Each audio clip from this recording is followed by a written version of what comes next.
ఇవాళ యావత్ తెలంగాణ ప్రజలందరూ కూడా మరి మొన్న మనం అనుకున్నట్టు బూతుల వాన ఆగి ప్రచారం హోరు ఆగి ఎన్నికల యొక్క రిజల్ట్స్ కూడా వచ్చి కొంత తెరిపినబడ్డటువంటి సందర్భాన్ని మనందరం కూడా గమనిస్తూ ఉన్నాం.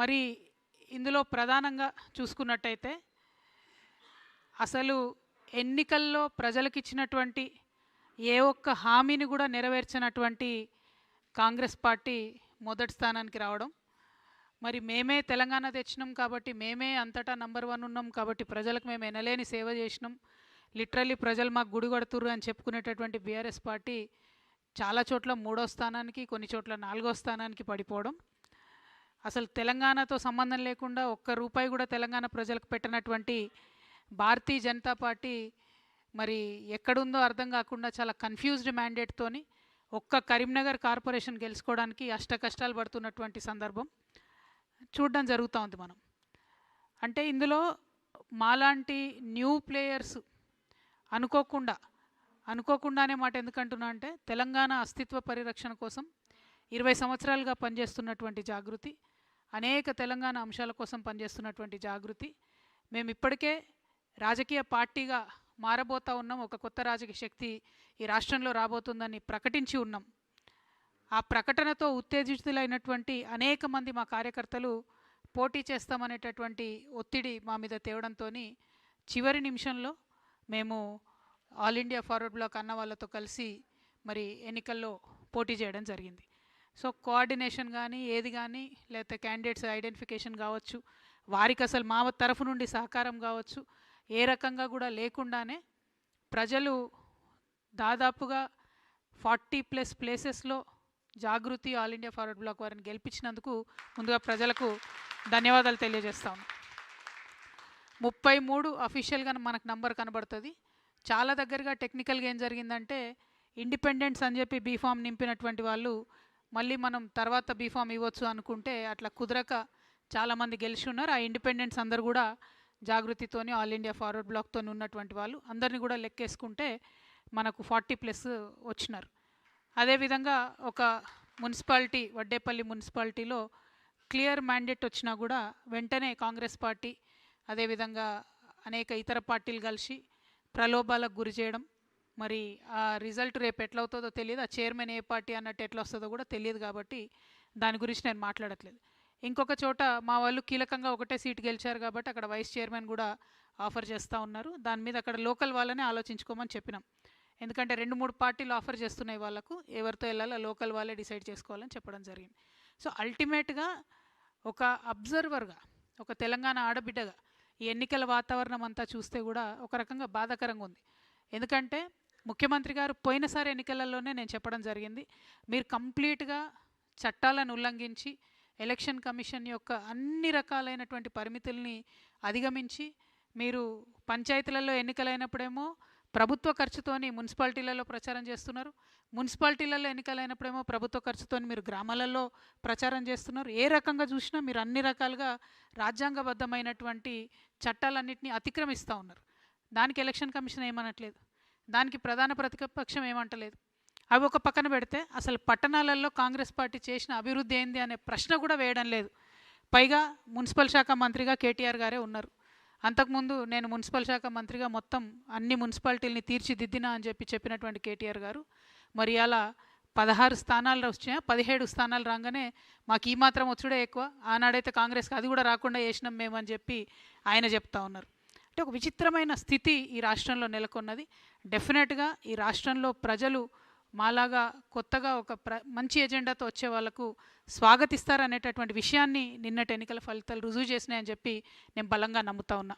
At the same time Congress party గౌరవ ముఖ్యమంత్రి గారు నిన్న మాట్లాడుకుంటూ నేనే రాజు నేనే మంత్రి అనేటటువంటి మాట మాట్లాడినారు. అంతేకాకుండా నేను 10.5 సంవత్సరాలు నేనే ముఖ్యమంత్రిగా ఉంటా, నాకు ఒక 6 నెలలు బోనస్ వస్తుంది అంటున్నాను. 6 నెలలు మీకు బోనస్ వచ్చడమో కానీ రైతులు బోనస్ రాక ఏడుస్తున్నారు అక్కడ. ఆ ముచ్చట మాట్లాడండి ముఖ్యమంత్రి గారు మీరు. ఇంకో పక్కనేమో రాజగోపాల్ రెడ్డి గారు మంత్రి పదవి ఇస్తావా లేకపోతే ముఖ్యమంత్రి పదవి గుంజుకోవా అని ఆయన సవాల్ చేస్తుండు, బస్తీ మీద సవాలని. ముందు ఆ పనులు చూసుకోండి మీరు. ఈ రెండిటికన్నా ముఖ్యమైనది ఏంటంటే మీరు ప్రజలకు ఇచ్చినటువంటి వాగ్దానాన్ని దయచేసి దృష్టి పెట్టండి. బీఆర్ఎస్ పార్టీ అట్టర్గా ఫెయిల్ అయింది కాంగ్రెస్ పార్టీ యొక్క తప్పుల్ని ఎక్స్పోజ్ చేయడంలో. అందుకే కాంగ్రెస్ పార్టీకి ఈ మున్సిపాలిటీస్లో బెటర్ రిజల్ట్ వచ్చిందని నేను అనుకుంటా ఉన్నా. లేకపోతే ప్రజలు మాత్రం ఆల్టర్నేట్ లేక వేసిరు తప్పితే ఉండి కాదు.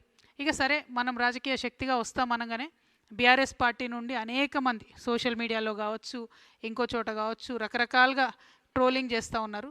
వాళ్ళందరికీ నేను ఒకటే మాట చెప్తా ఉన్నా, ఎట్ సిర్ఫ్ ట్రైలర్ है, पिक्चर बाकी है. సో సో సో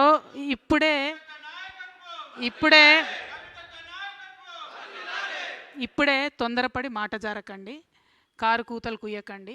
ఇప్పటికన్నా సరిదిద్దుకోండి. ఉద్యమకారులను పట్టించుకోలేదు. వాళ్ళ పక్షాన్ని నేను మాట్లాడితే ఎటువడతట్టు నా మీద మాట్లాడుతూ ఉన్నారు.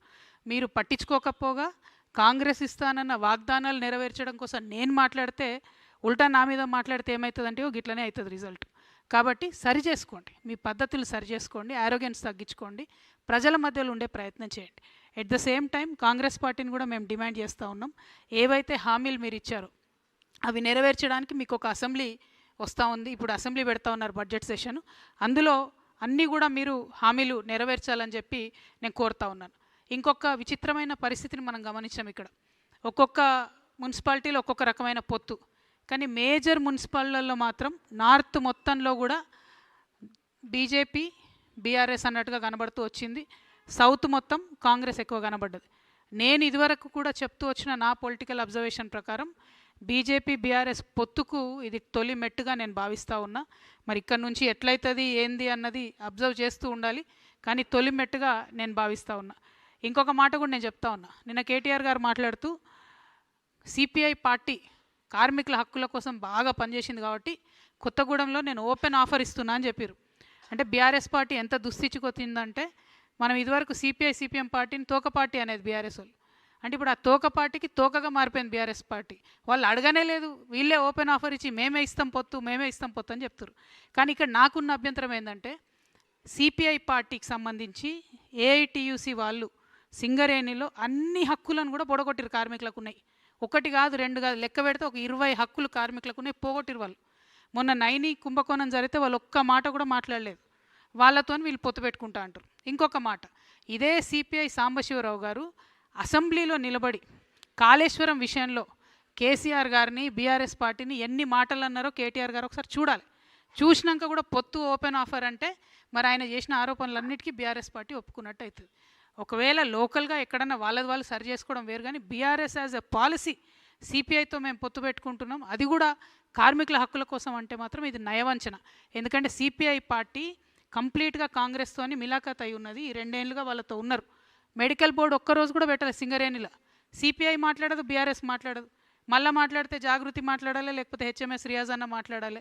అంటే కార్మికుల హక్కులు వాళ్ళకి అవసరం ఉన్నప్పుడు మాట్లాడరు, కానీ మీకు పొత్తులు వచ్చినప్పుడు ఒక కవరింగ్ లెక్క, ఒక షీల్డ్ లెక్క మాత్రం కార్మికుల హక్కులు అని మాట్లాడుకుంటే కార్మికులు నమ్మరు. సింగరేణిలో కూడా ఎన్నికలు వస్తున్నాయి, దాంట్లో కూడా జాగృతి హెచ్ఎంఎస్ పొత్తు ఉంటుంది. అప్పుడు కూడా మా యొక్క ఏదైతే కార్మికులకు మనం చేసినటువంటి అంశాలు ఉన్నాయో కార్మికుల దయతోని మా పవర్ ఏందో కూడా చూపించే ప్రయత్నం చేస్తామని తెలియజేస్తూ, మరి ఏఏఎఫ్బికి సంబంధించి జోజిరెడ్డి అన్న ఉన్నారు, వారిని మాట్లాడవలసిందిగా కోరుతాను. అందరికీ నమస్కారం. హిట్ టీవీ యాప్, ఇందులో short news, live news, entertainment shows, movies, digital magazines తో పాటు మీ జిల్లా వార్తలను కూడా ఫ్రీగా చూడొచ్చు. ఇంకెందుకు ఆలస్యం, వెంటనే హిట్ టీవీ యాప్ ని డౌన్లోడ్ చేసుకుని ఫ్రీగా ఎంటర్టైన్మెంట్ పొందండి. Hit TV app, hit TV app, please download hit TV app. Hit TV app ని ఫ్రీగా డౌన్లోడ్ చేసుకుని ఎంజాయ్ చేయండి. మీకు నచ్చిన ఎంటర్టైన్మెంట్ కోసం హిట్ టీవీ యాప్ ని ఫ్రీగా డౌన్లోడ్ చేసుకుని ఎంజాయ్ చేయండి. హిట్ టీవీ యాప్ ని డౌన్లోడ్ చేసుకుని ఆస్వాదించండి, ఆశీర్వదించండి. ఇంతమంది సెలబ్రిటీలు హిట్ టీవీ యాప్ ని డౌన్లోడ్ చేసుకోండి అని చెప్తున్నారంటే ఎంత మంచి యాప్ ఆలోచించండి. అమెరికా అమెరికా అమెరికా అమెరికాలో చదవాలనుకునే వాళ్ళకి విశ్వసనీయమైన పేరు మన శౌర్య కన్సల్టెన్సీ. UK లో 1 year masters, UK లో 1 year masters, 2 years work permit up to 5 years visa. Contact Saurya Consultancy. Contact 89851 89851.